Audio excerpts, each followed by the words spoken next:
Skip na tayo sa intro at ipapakita ko sa inyo kung anong sinabi ni Christopher Min tungkol dito. Eto na yon.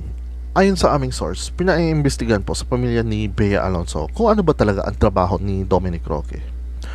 Ang sabi, meron siyang business at nakatira siya sa isang super pangmayaman na kondo. Yung mga sikat na artista nga hindi naglakas loob na tumira doon. Ngayon, kapag trinase natin kung bakit nakapangalan doon sa politiko yung unit at bakit siya ang boss ni Dominic, kayo na pa ang bahalang humusga kung ano ang nababalitaan ninyo tungkol sa politiko at sa kanyang mga kaibigan. Controversial po yung politician. Kilala. Lalo na po nitong mga nakaraang buwan. Napaka-controversial. Parang alam ko kung sino yung tinutukoy dito ni Christopher Min. Pero syempre, timing na lang tayo. Kahit nga siya, ayaw niya din sabihin kasi iba rin kasi ang gulo sa politika, di ba? Ayaw ko rin na madawat sa mga politika na yan. Tama na yung nasa showbiz lang tayo. Pero, biruin mo, ano? Yung issue na Bea Dom, involved ang politics.